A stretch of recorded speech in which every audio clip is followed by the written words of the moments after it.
Welcome back. You're with the deep dive again. Right, and this is where we really get into the source material, don't we? Taking that raw information Exactly. All that raw stuff, the research, personal notes, the deep narrative cuts. and turning it into something clear, something useful for you, the knowledge you need. Yeah, basically your shortcut to getting properly informed. So today we're looking at, well, a family that seemed to have it all. They lived on a street actually named Hope Street, Ah, Hope Street. That's quite something. isn't it? And the Sutherlands, Liz and Jack, they really embodied that hope, on the surface anyway. Right. Powerhouse, legal partnership, dynamic marriage. And a big family, right? 5 kids. Yeah. Just adored. Absolutely. Peter, Megan, Annie, Rachel, and Jamie. Everyone looked up to them. The source material compares them to Katharine Hepburn and Spencer Tracy, that kind of aspirational couple. That's the one. Brilliant, charming, successful. But, and this is the core of our deep dive today, that success, especially their professional life, Yeah. is built on something pretty aggressive. And that aggression was masking a danger. Not some outside threat, but something internal. Exactly. Immediate, catastrophic danger. And it was rooted really in their own choices, their professional strategy. So our mission today is to unpack that. We're going to analyze how just one single high-stakes legal move Just one case. sets off this terrible chain reaction, tragedy, trauma, immense loss. Yeah, and we'll trace Liz's journey through that grief. It's not straightforward. It's messy. A long, painful process of redefining her whole life, her identity, and trying to build, well, a new kind of support system, a new sense of safety. And we're working from some really detailed, emotionally rich narrative material here. It focuses right on the Sutherland family. There's one critical divorce case and the years immediately after everything fell apart. It's a tough look, honestly, at the real human cost of winning at all costs. So let's get into it. Okay, so to really grasp why things went so wrong, you first have to understand their legal partnership, Liz and Jack Sutherland. Right, the foundation of everything for their money, their reputation. And they were this formidable team, really, precisely because they were so different in their styles. It was all about the contrast. And what a contrast. You had Jack on one side, the aggressive one, the Yeah. big personality. Definitely. He's described as having that fighting Irish thing going on, always engaged, always ready for a scrap. Brilliant lawyer, though, known for getting these huge settlements. But how? Well, the source mentions his hardline tactics. His whole approach was about pressure. Maximum pressure. Shock and awe, basically. Pretty much. His philosophy was hit them where it hurts. Right. Right? Starting with the wallet. Mm-hmm. He provided the source calls it the bluster and the balls and the bully. Wow, okay. He was the showman, the one who'd tear the other side down. Exactly. But then you had Liz, and she was the counterweight. The sensible one. Yeah, much more moderate, cautious. Her real superpower was her knowledge. I mean, encyclopedic knowledge of case law. So she focused on precision, the actual legal skill, not just the fireworks Jack brought. Right? And that's why they worked, that synergy. Jack would make the big, loud threats. And Liz would have the legal muscle to actually back them up, make them credible. Precisely. Yeah. Their friend Victoria, she points this out later, says Liz's grasp of case law was better than almost anyone's. But it sounds like Jack's style, maybe his ethical compass or lack of one, was often driving things. That seems to be the case. And that aggressive drive leads us straight to the catalyst. The divorce case that changed everything, Philip Parker. Okay, so this wasn't just any divorce. No, not at all. It was like textbook high-stakes financial abuse. And Jack saw it as his chance to really fight for the underdog. Tell us about Parker. What was he doing? The details are pretty awful. He'd been cheating on his wife, Amanda, for 10 years straight, systematically. Okay. And worse, he'd hidden basically all their assets, every penny, while spending like crazy on himself and his girlfriends. Girlfriends, plural. 3 of them, apparently. He even bought one a ski chalet in Aspen. Wow. While his wife... Amanda and their 3 kids were kept at what the source calls a starvation level, just bare minimum funding. Yeah, that's cruel. Is there an example? Yeah, the one that really hits home is Amanda couldn't even afford to buy her son a simple skateboard for Christmas. That's how tight things were. So this wasn't just a marriage breakdown. It was, like you said, economic warfare. Exactly. Protracted warfare against his own family. So Jack, seeing this injustice, wanting to just crush Parker. He goes for the nuclear option. Pretty much. The most aggressive strategy possible. Freeze Philip Parker's business assets immediately. Hit him hard, hit him fast, stop the abuse. Makes sense from his perspective. Fight fire with fire. But here's where that fault line appears. Liz, the cautious one, she speaks up. She's deeply worried. Not that Parker didn't deserve it, but... But about the reaction, the blowback. Yeah. She actually warns Jack. She says something like, I'm not saying he doesn't deserve to get hammered. I'm just saying he'll take it out on her if we're too heavy-handed. She knew Parker's type, the bully type, pushing him too far. Was dangerous. Not just financially, but potentially physically dangerous. Liz saw the human risk. Jack, he was focused on the win. And there's a chilling moment in court, right? A premonition. Oh, yeah. Liz is watching Parker react to the judge's decision. She sees this flash of just frightening, demeaning anger towards Amanda. But he covers it up. Instantly. With this fake, warm smile that just sends, as Liz puts it, shivers down her spine. And Amanda feels it too. Absolutely. She leans over to Liz, terrified, and whispers the core warning. He's going to kill me if the judge freezes his business. Wow. She flat out said it. Yeah. And Liz knew it wasn't just fear talking. She confirms Amanda is an abused woman, a walking victim. Totally unequipped for the kind of confrontation Jack's strategy was basically guaranteeing. But Jack didn't listen. He was blinded by the fight. Seems that way. Blinded by the fight, the potential for this huge victory, he just dismissed her fear.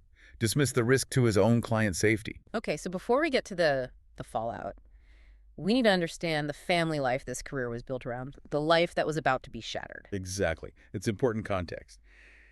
They had 5 kids, remember? Peter, the oldest, then Megan, Annie, Rachel, and the youngest, Jamie.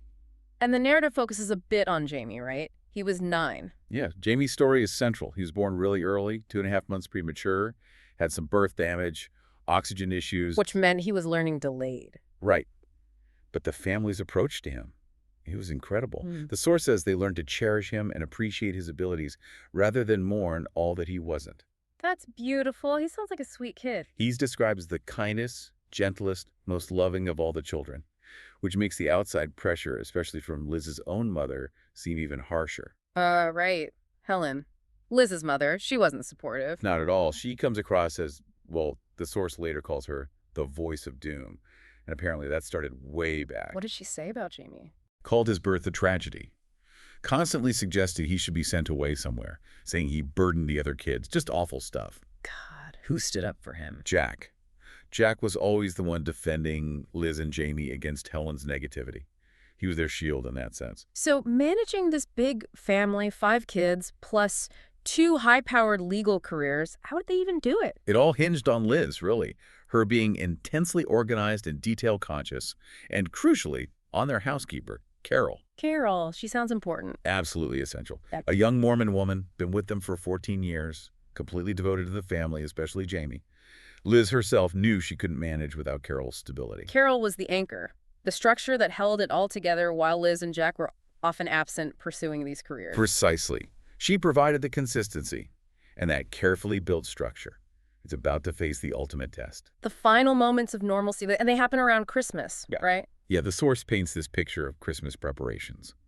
Jack, being Jack, is finishing his shopping at the absolute last minute, frantically wrapping gifts late on Christmas Eve. Typical dad move. Yeah.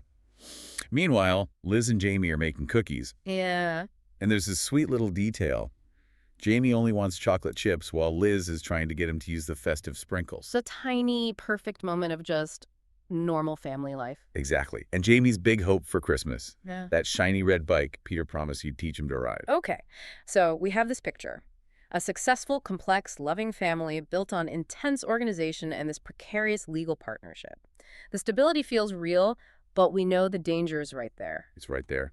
And that aggressive legal win is about to bring it crashing down. So Christmas Eve, the judge rules in their favor. Yep. Grants the motion, frees Philip Parker's assets. Jack gets his big win. But Liz sees Parker's reaction, that flash of rage, the fake smile. Right, and those shivers down her spine. Yeah. They were spot on. It takes almost no time for the wind to curdle. Amanda calls Liz. In absolute hysterics. Oh. Sobbing. Confirming Liz's worst fear. Parker called her, threatened to kill her. Oh, my God. And said he'd let the children starve unless she got those assets unfrozen. Immediately. So Liz goes into damage control mode. Full-on crisis management. Tells Amanda, lock the doors, don't leave the house, call 911 the second he shows up. But the irony here is just Crushing. They fought for Amanda, used this aggressive tactic to help her. And ended up making her feel even less safe. Pushed her abuser right over the edge. Does Liz try to talk to Jack about this? The danger? She does. Later that night, Christmas Eve, they're having a quiet, romantic moment, celebrating the win. And Liz brings it up. She says something like, she's an abused woman, Jack. You're the one who scared her with all that talk about 9/11. She's pointing out that his strategy terrified their own client. Exactly. But Jack, he's riding high on the victory, looking forward to Christmas. He kind of dismisses it, calls her a bleeding heart. Yeah. But then tells her he loves her, and then go to bed. The contrast between that moment, the intimacy, and what happens just hours later, it's brutal. Christmas morning starts out completely different, though. Pure joy. Pure, chaotic joy. Jamie wakes him up at 6:30, bouncing into their bed, just bursting with excitement. Standard Christmas morning procedure. Liz manages to hold off the chaos till 8, but then it's a mad dash downstairs. And the bike? Oh, the bike is everything. Weird. The narrative really captures that moment. Jamie sees it. Shiny, red. Liz calls it the true magic of Christmas. Pure hope, right. Absolutely. And Peter, the big brother, immediately grabs the handlebars, starts helping Jamie learn to ride it, right there in the living room. A perfect Christmas moment. But the shadow is already falling. Jack decides he needs something from the office. Yeah, he wants to make his famous stuffing later. Apparently needs a file. Says he'll just be 5 minutes. Famous last words. Tragically, yes. He kisses Liz goodbye, promises he'll be right back. And at the office. He trips the alarm going in, grabs the file, is literally on his way out when he hears footsteps. It's Philip Parker. Oh, no. The confrontation is instant, violent. Parker shouting that Jack ruined everything, that Jack made me do it. Made him do what? Jack realizes immediately Parker's already heard Amanda. Yeah. And then Parker shoots Jack right there on the office floor. He doesn't die instantly. Oh, he's rushed to the hospital. Liz gets there. He manages to whisper, I love you to her. And then he's gone. Jesus. And Parker. What happened to Amanda? It was a horrific chain reaction. Parker had killed Amanda first. Then he went to the office and killed Jack. And then he killed himself. So 3 dead, all linked directly back to that one legal strategy. Directly. And Amanda's children. Instantly orphaned. The Sutherland family. Utterly destroyed in a matter of hours, all because of a strategy that didn't account for, well, for how dangerous Parker really was. The aftermath for Liz, the source describes her state. It's graphic. It really is. She's driven home from the hospital, barefoot, in a police car, wearing one of those thin hospital robes.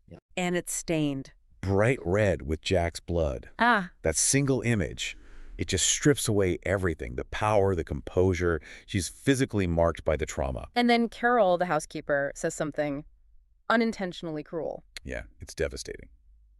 Liz, still in shock, asks Carol, how bad do I look?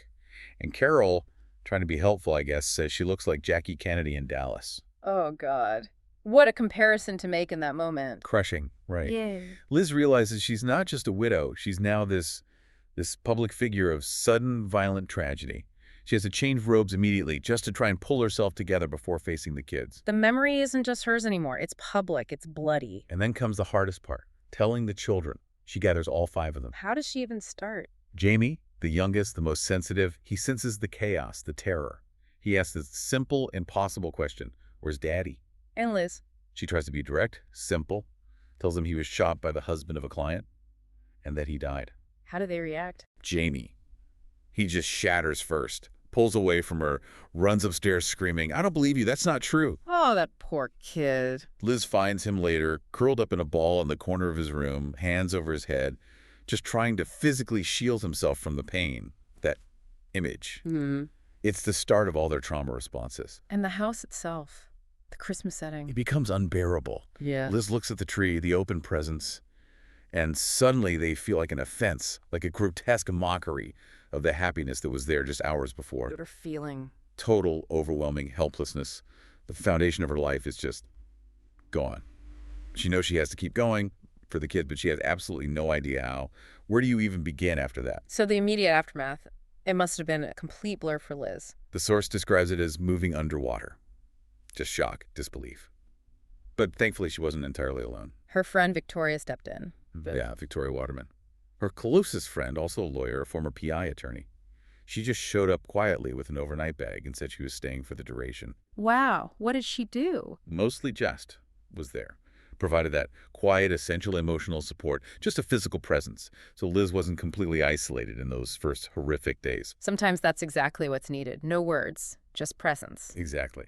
But then, crisis also attracts the wrong kind of help sometimes. Liz's mother, Helen, arrives. Helen, the voice of doom. She fully owns the title here, arrives from Connecticut, and her immediate focus isn't comfort, it's, well, panic and logistics. What does she say? Basically declares Liz is finished, got to sell the house, got to close the practice immediately. Says Liz can't possibly cope without Jack. That's not helpful. It sounds like undermining her. Totally. It echoes how she was about Jamie's birth, remember? No faith in Liz's ability. She basically voices Liz's deepest fear. Maybe she can't handle this alone. So Helen's pouring fuel on the fire of Liz's panic. Absolutely. And this is where Victoria becomes just invaluable. She provides the counter-narrative. Now. Liz actually asks Vic, is my mother right? Do I have to sell the house? She's starting to believe Helen's panic. And Vic? Vic just grounds her. She says something like, worrying about selling the house now is like worrying about China boning them on the day of the funeral. It's premature panic. Puts it in perspective. Exactly. And then she reminds Liz what Jack himself used to say, that Liz was actually a better lawyer than he was. Praises her knowledge of case law. Wow. She's reminding Liz of her own strength, separate Yeah. from Jack. Yes, it's critical. Vic helps Liz see that Helen is creating problems out of anxiety, not reality. Closing the practice, selling the house. Those aren't immediate necessities. They're Helen's fears. Meanwhile, the kids, how are they coping in those early days? Their responses are immediate and telling. Peter, the oldest, he just instantly shifts, becomes the responsible man of the house overnight. How so? The source mentions him sitting next to Jamie at dinner, quietly telling him, you have to eat your hamburger. Just taking charge. The weight on his shoulders must have been immense. And the others? They all just looked more grown up suddenly. Shock aged them. How did they process the grief itself, especially Jamie? Jamie's grief was very practical, very literal, as you might expect from a 9-year-old, especially one with his challenges. He didn't ask about heaven or angels. He asked. He asked if Daddy's body was sleeping at the funeral home. And then the really heartbreaking question, did Daddy do something bad to him? Meaning to Parker. Oh, wow. How does Liz even answer that? It's an impossible tightrope. She tries to simplify it into a basic moral framework he can grasp. She gently explains that, yes, Daddy angered the man, but it was because the man had done bad things to his wife, and Daddy took his money away. So, framing Jack as the good guy, Parker as the bad guy, simplifying the why. Exactly. Trying to give him a narrative that makes some sense without revealing the full, horrifying complexity. And the trauma shows up in their daily lives, too, outside the house. Oh, definitely. It permeates everything. Peter starts cutting classes, just sits alone in the school gym, can't face the questions, the pity. And the girls? They have to deal with morbid curiosity from peers. Kids asking sick questions about the funeral, about the shooting itself. Just awful. And Jamie's fear focuses on Liz now. Yeah, he's terrified of losing her, too. He keeps asking, what if someone shoots you at the office, Mom? The place that symbolized their success now represents lethal danger to him. Liz herself is obviously struggling. How does that manifest? Dangerously. Her internal chaos starts spilling out. The source highlights this really clearly. Her first day trying to go back to the office. She's a mess. Completely. Consumed by tears, worry, she drives straight through 2 red lights without even noticing. Oh my God, what happens? A policeman pulls her over, recognizes her name, realizes who she is. Instead of a ticket, he gives her an escort to the office parking lot. But he warns her. Yeah. Tells her she probably shouldn't be driving right now. And it's not an isolated incident. Peter later has a fender bender, too. So the whole family's distress is making them unsafe, accident-prone. Exactly. The focus, the organization Liz relied on, it's just gone. Replaced by grief and anxiety. Okay, so fast forward a bit. Valentine's Day. That's about 7 weeks after the shooting. Roughly, yeah. Yeah. And this is where the nonlinear nature of grief really shows up. The kids are actually starting to show some signs of adapting, maybe getting a little better. But Liz feels worse. Significantly worse. It's like the immediate crisis management phase is over. The kids need her slightly less intensely for moment-to-moment survival, and the full weight of her own loss just crashes down. The caregiver's shield drops, and her own pain hits full force. Exactly. And it manifests as this sudden, intense professional burnout. She starts hating her job, the law firm she built with Jack. Hating it, especially family law. She sees the clients fighting their bitterness as unnecessarily venomous. Their legal tricks seem pointless to her now. She's questioning the whole foundation of her career. Deeply. She starts wondering why she ever let Jack talk her into it, remembering she'd always wanted to do children's advocacy work. But Jack had discouraged that. Yeah, reminded her there was no money in it. She'd followed his path, the profit-driven path, and now, after what happened, her heart is just screaming for something different, something focused on safety, on humanity. This emotional low point, it culminates on Valentine's Day itself. It does. She's distraught, leaves work early, drives to Jack's grave. There's still no headstone yet, which feels symbolic, unfinished grief. She just sits there. Cries for an hour. Then, driving home, still crying, completely unfocused, she rolls right through a stop sign. And hits someone. Yes. It's a young woman who was running across the street. It wasn't serious. Thankfully, the woman was okay, just bruised. But for Liz, It's a wake-up call, a terrifying one. a massive aha moment. She realizes she's so lost in her grief, so distraught and out of touch, that she literally could have killed someone. She's weeping, trying to explain her tragedy to the young woman she just hit. And the young woman's reaction is surprising. Astonishingly kind. The victim comforts Liz. Then the next morning, she sends Liz flowers with a card that just says, "Don't worry, we're both going to be okay." Wow. Grace from the person she actually hurt. It stuns Liz and Victoria. This completely unexpected act of kindness from a stranger, from the victim, it cuts through the self-consumed grief in a way nothing else could. It forces Liz to see beyond her own pain. So that collision, paradoxically, helps her start moving forward. It seems to be the catalyst, yeah. By St. Patrick's Day, about 3 months after the tragedy, she's pushing herself more, takes the kids skiing over Easter. They're just relieved to see her engaging again, back out in the world. And then comes the Special Olympics, a tradition Jack started. Right. Jack always organized it, trained Jamie, but now Jack's gone, and Peter, the oldest, is working this intense summer job, 8 a.m. to 8 p.m. He can't do it. So Jamie thinks he can't participate. Yeah, he's really sad about it. And Liz steps up. She decides she'll train Jamie. Even though Jamie doubts her, compares her to his dad. He does. He questions if she could do it like Daddy did. But Liz commits. She uses the Special Olympics oath to anchor him. Let me win, but if I cannot win, let me be brave in the attempt. Focusing on the effort, the bravery, not just winning. Exactly. She's teaching him resilience. Yeah. But the day of the event, the trauma resurfaces. Jamie breaks down. Right before his first race.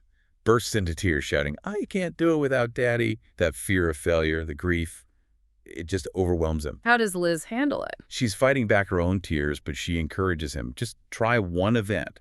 Just be brave in the attempt. And he does it. He runs harder than he ever has. Yeah. And he wins. Gold medal in the 100-yard dash. Then gets a silver in the long jump. Wow. And the crucial part, Jamie shouts to Liz, "I won, Mom. I never did that with Daddy." Oh, that's huge. It's not just about winning the race. Not at all. It's this incredibly symbolic moment.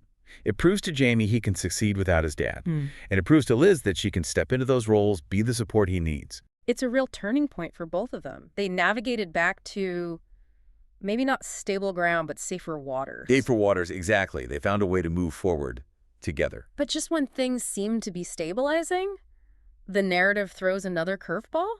Always seems to happen in this story, doesn't it? The stability is fragile. Progress gets hit hard. Another accident. A really bad one. Peter, the oldest son, the responsible one, he has a diving accident, goes headfirst into shallow water. Oh, no. Baddest. Near fatal. Severe concussion, unconscious.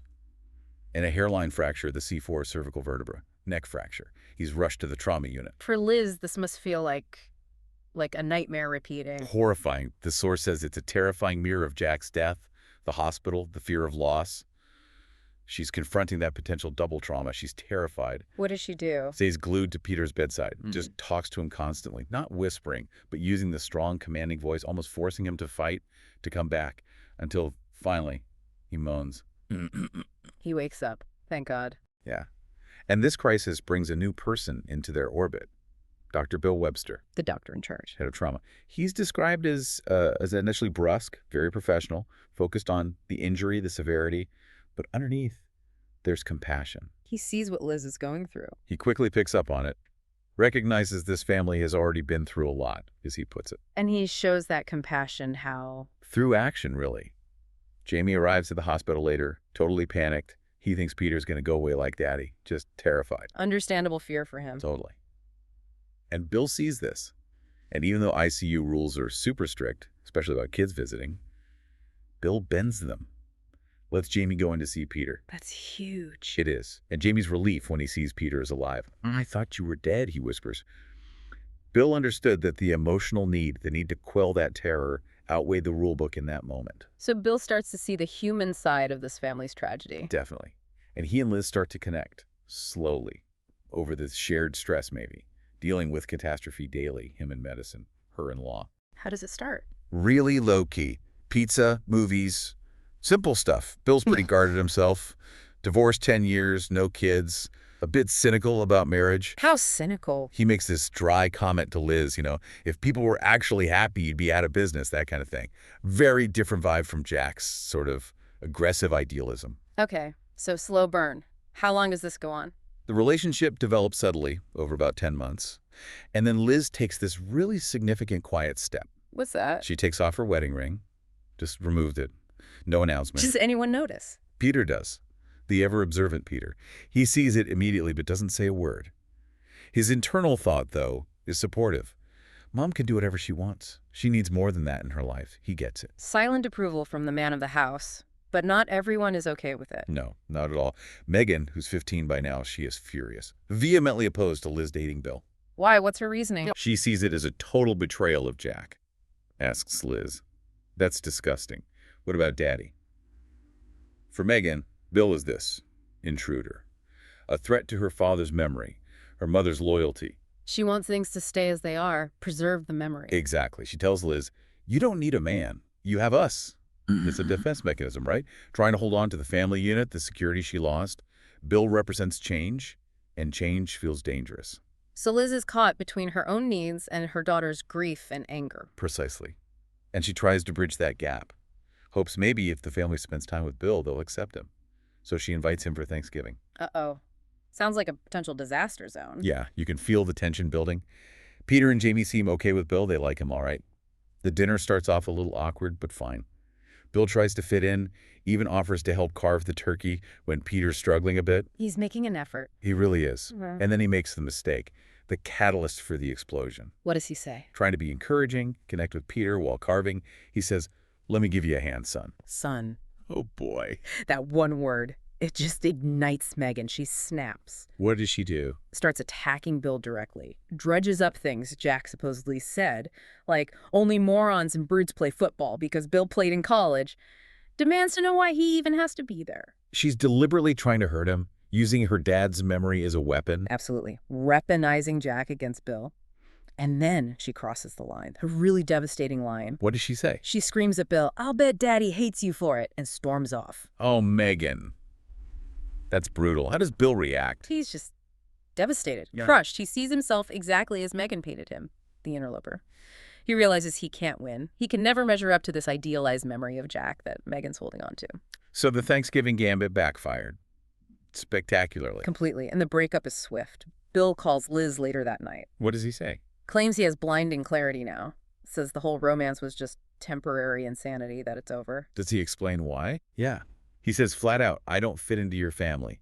And then adding salt to the wound, I don't want to be married or have kids, particularly someone else's kids you don't want me. Ouch! And he just ends it. Hangs up before Liz can even really respond. Just cuts the cord decisively. How does Liz take it? She's devastated. And here's a really interesting psychological insight from the source material. What's that? It points out that the pain of losing Bill, this person she was actively choosing, someone representing a potential future, feels, in that moment, far more acute and more distressing than the pain of losing Jack, which was something that happened to her. Losing Bill is an active present loss, whereas Jack's loss is now a past trauma. Kind of. It's more immediate, more piercing maybe. She realizes she genuinely loved Bill. And losing him like this, it just reshapes her emotional landscape all over again. Another loss, another layer of grief. So losing Bill sends Liz spiraling again. Yeah, into a pretty deep depression, it seems. Exhaustion sets in. She's distracted, unfocused. The source mentions she even loses a court motion she probably should have won. Her emotional state is directly impacting her work again. Clearly. But this time, that professional stumble leads somewhere constructive. It leads to her final, really liberating moment of clarity about her career. How does that happen? A new client comes in, and this client specifically wants Liz to use Jack's old tactics, the aggressive stuff. Like freezing assets. Exactly. Go after the husband's business hard. The reason? The husband is endangering their son, taking him on motorcycle rides without a helmet. That kind of reckless behavior. The client thinks hitting the business is the only way to get leverage. So the client is basically asking Liz to be Jack. Precisely. And the client asks the killer question. Did those hardline tactics Jack used, did they actually work? And this is the moment for Liz, the moment of truth. This is everything. She breaks completely from Jack's legacy, from that whole destructive path. She tells the client the truth about the Parker case. She does. Doesn't hold back. Says, no, it didn't work. He killed his wife, himself, and my husband last year on Christmas Day. Wow. Just lays it out there. And then drives the point home. If you hit your husband too hard, he may hurt you or your son. She connects the tactic directly to the lethal risk. That's a profound shift. From strategist to protector. It's a complete rejection of the old model. She realizes that the win-at-all-costs approach she shared with Jack wasn't just lucrative, it was morally bankrupt and dangerous. Success that costs lives isn't success. So what does she decide to do? Professionally. Right then and there, she resolves. Close the office. Give up family law entirely. And do what instead? The children's advocacy she always wanted. Exactly. Become a children's advocate. Work from home. It's a radical redefinition of her life, her values. Prioritizing safety, humanity, her own kids' well-being over the money, over Jack's legacy. Choosing peace over profit, finally. That's a good way to put it. She figures it'll take about 3 months to wind down the practice, and then she's taking a serious break. She needs it. But life doesn't just pause while she figures this out. The second Christmas is coming up. The anniversary. Yeah, and that anniversary hits her like a wrecking ball, the source says. The grief is still brutally painful. All the memories flood back. How does she handle it? Badly. Cancels any plans for decorations, turns down invitations. The house just sinks back into that heavy atmosphere of loss. She's caught between the year-old grief for Jack and the fresh, acute pain of losing Bill. And then, because this story never lets up, another accident. You guessed it, 5 days before Christmas. Yeah. Jamie. He's trying to hang the old papier-mâché angel on the tree. Falls off the ladder. Yep. Breaks his arm. Liz is frantic, rushes him to the ER. Back in that nightmare scenario of hospitals and injured children. She must be beside herself. She is. Jamie's screaming, panicked. Liz is trying to calm him, but she's barely holding it together herself.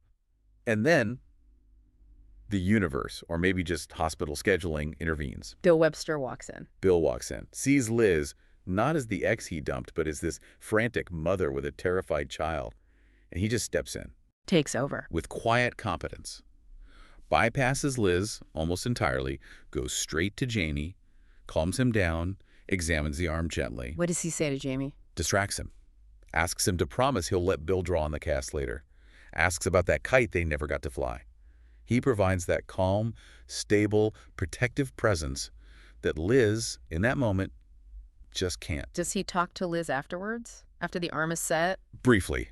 Awkwardly. Yeah. He admits Megan's attack hurt his feelings, but then he kind of laughs it off, says, girls play dirty, Yeah. acknowledging the family drama, but also hinting Liz was different. Not all girls.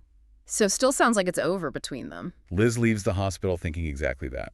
It was a brief, kind encounter, but the breakup felt final. But the story isn't quite over. Not quite. The narrative builds to December 26th, the day after the anniversary of the tragedy. 6:30 in the morning. Liz's phone rings. It's Bill. It's Bill. He sounds different, almost painfully cheerful. Admits he's missed her like crazy. And then? He confesses he's sitting in her driveway, right now, with a bag lunch. What? Just shows up? Just shows up. Liz is startled, obviously, but also just flooded with relief. Looks out the window, sees his old car. She tells him right then on the phone, I love you, and runs downstairs. And he's really there. What's he doing? He gets out of the car, and he's carrying something big, awkward, from the back seat. It's the kite. The old-fashioned box kite he promised Jamie? The very same one. Yeah. He kept his promise. How does Jamie react? Ecstatic. Jumps right into Bill's arms. But even then, he has to ask, suspiciously, you weren't mad at me, were you? About Thanksgiving. Kids remember everything. Don't they? Bill reassures him, never. I was never mad at you, and I'm not mad at anyone now. He's signaling he's ready to accept the whole package, the messy reality. And Megan, the source of the original blow-up. She hears the commotion, comes downstairs, approaches Bill. and offers a real apology. A sheepish smile and a simple, "I'm sorry." Wow. That's huge progress for her, for the family. It's the turning point. Bill accepts gracefully. It feels like the family is finally letting go of the need to perfectly preserve the past, ready to face a complicated future. And Liz, how is she feeling in this moment? She's just beaming. She's free now, right? Free of Jack's professional shadow, winding down the practice, ready to start this new chapter as a children's advocate. And Bill is back. And she offers to make waffles? Yeah. A symbol, right? Of bringing back those simple domestic comforts, the everyday life that felt impossible since Jack died. She turns to Bill, offers waffles. And Bill, what's the final word? He whispers the resolution they both needed. I was thinking of staying. So the journey ends, or maybe a new one begins. Trauma, transition, redefinition, complete. Mm. Wow, what an incredibly intense journey we just traced. So much pain, so much resilience. It really is dense emotionally. When you pull out the key insights, the knowledge nuggets, the first one just hits you over the head. The consequences of that legal strategy. Devastating. Direct. Jack's aggressive win directly led to 3 deaths, his own, his client Amanda's, and Parker's. It forced Liz to confront the absolute moral cost of her profession in the most brutal way possible. And we saw such a clear example of how grief isn't linear, is it? Not at all. It took Liz 11 months just to quietly take off her wedding ring. That wasn't some scheduled step. It was part of a slow, agonizing process of letting go of an entire identity. Her survival really seemed to hinge on having support around her. Absolutely critical. Victoria's quiet, steadfast presence right at the beginning. Carol, the housekeeper, providing that essential stability for the kids. And then later, Bill's intervention, even before the romance, just his basic human kindness at the hospital. And that moment with the car collision, the young woman she hit. That was pivotal too. Recognizing her own distress, being forced to see it by an external act of unexpected grace, she had to acknowledge how dangerous her own grief had become before she could really start healing. And ultimately, the whole arc is about Liz forging her own path, right? Independent of Jack. Completely. That shift from the high-powered, high-profit family law firm to becoming a children's advocate working from home, it wasn't just changing jobs. She's changing her entire value system. Exactly. A profound ethical shift. Choosing safety, choosing humanity, choosing peace, really, over the aggressive ambition and financial drive she'd shared with Jack. She rejected the destructive part of his legacy. So the deep dive, like you said at the start, it wasn't really just about law. It was about resilience, how much trauma a person, a family can actually endure. Yeah, and how long it takes to feel safe again. Safe enough to trust hope. Safe enough to risk loving someone new, even knowing how complicated it would be. The tragedy literally forced her to redefine success, not as winning against opponents, but as protecting the vulnerable, providing safety. And that moment with Megan apologizing to Bill, that felt like the final piece clicking into place for the family's healing, didn't it? Yeah, like they could finally hold Jack's memory as something cherished, but not as this idealized barrier preventing any kind of future. They could move forward. You know, if Liz's whole story proves anything, maybe it's that sometimes. The bravest thing you can do is walk away. Walk away from the path that seems successful or comfortable or lucrative if it's costing you your peace or even your safety. And maybe the best way to honor the past isn't to freeze it in time, but to be brave enough to choose a future, even a messy one, even one complicated by new love. So the final thought we want to leave you, the listener, with today is this. Are there strategies maybe in your own life, professional paths, personal dynamics, ways of operating that you're holding on to because they work on paper, they're established, maybe they're even profitable? But underneath, are they compromising your well-being, your peace, your safety? What's the real cost of that particular kind of success? Maybe paid out slowly year after year? Something to think about. Thank you for joining us for the deep dive. We'll see you next time.